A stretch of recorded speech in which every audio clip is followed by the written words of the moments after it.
Hi everyone, I'm Dale Swanton with the Dan Heck Team, your source for all things real estate.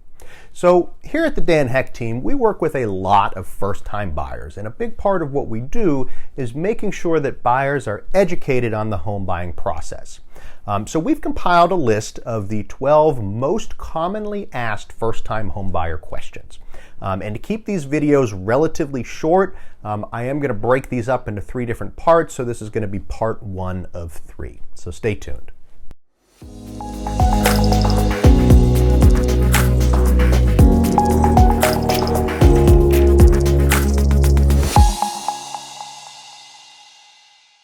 All right, so before we get started, just a couple of quick disclaimers. I am not an attorney, so nothing I say should be construed as legal advice. Also, real estate laws and customs do differ from state to state, so if you're outside of the Western Pennsylvania area, then I recommend speaking with a local agent in your market, and I'd certainly defer to their expertise. All right, let's get into it. So question 1, how do I start the home buying process, or what's my first step, really? So when I typically meet buyers for the first time, the vast majority of them have started looking at homes online. Maybe they've attended some open houses.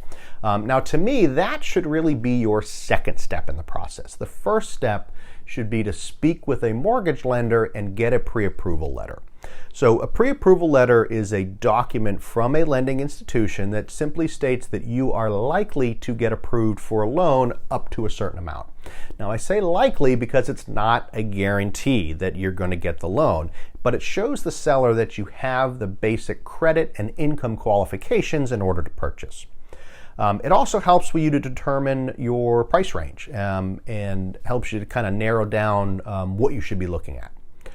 Now, one common misconception that I hear a lot from first-time buyers is something along the lines of, well, I don't want to get a pre-approval. I'm paying $1,000 a month in rent right now, and so I know I can afford that, and I know that I'll be able to get a mortgage with a $1,000 a month payment.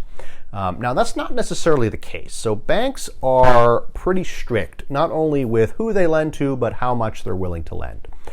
More specifically, they look at what's known as your debt-to-income ratio, or DTI. And your DTI is a measure of the percentage of your income that goes towards paying your monthly debt.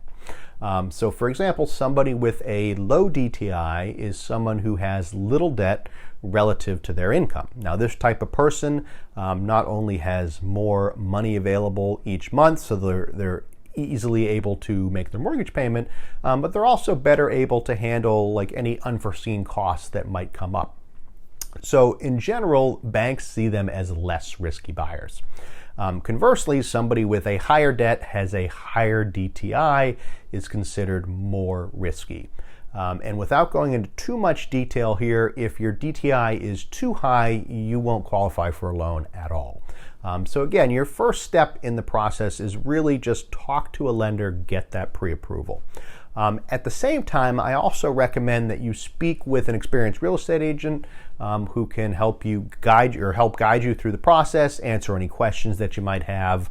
And I always recommend that you speak with a couple of different agents before you commit to working with one, because agents, like everybody else, have different personalities, and you might find that you fit better with one agent over another. All right, so question 2 is, do I have to use an agent? Now, the answer there is no. You don't. There's no law that says you absolutely have to work with an agent, but it is generally in your best interest to do so. So again, experienced real estate agents, they know the ins and outs of the home buying process. They're intimately familiar with what homes actually sell for in the current market, and oftentimes they have the inside track on homes that are not yet listed. And when you're in a very competitive market, it definitely helps to have any edge that you can get. Also, when you hire an agent, they have what's known as a fiduciary duty to protect your best interests in the transaction. And what that means is that they are both legally and ethically bound to work on your behalf and get you the best possible deal. So it's absolutely in your best interest to hire somebody. All right, question 3 is, how much commission will I pay? Now, in most cases, the seller of the home pays the vast majority of the commission. So the buyers often will pay very little, if not nothing, by way of commission. Now, most brokers do charge the buyer an administrative fee that can vary widely, but it's typically like a few $100s. So that few $100s is often the only thing that a buyer is going to pay in commission.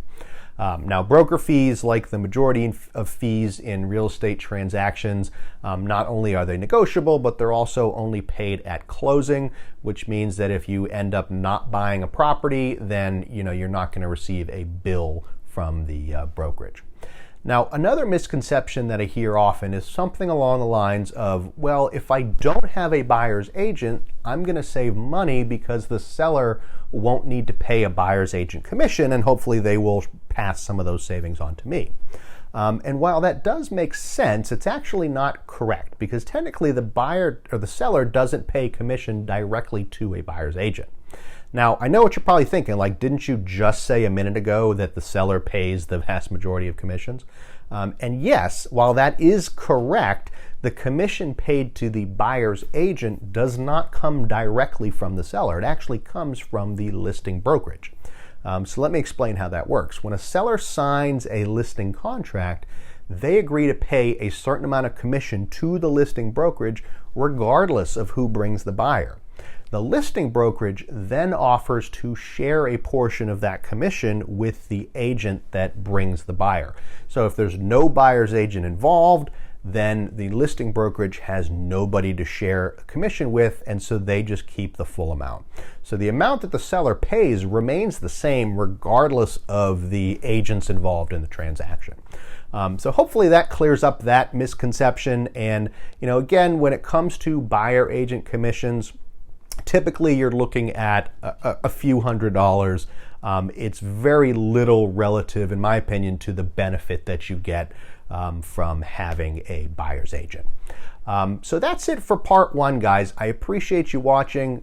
Please, if you like this video, hit the like button. And if you're interested in parts 2 and 3 that will be coming out soon, please hit the subscribe button down below and get notified when those are available. So again, thanks, guys. Appreciate you watching.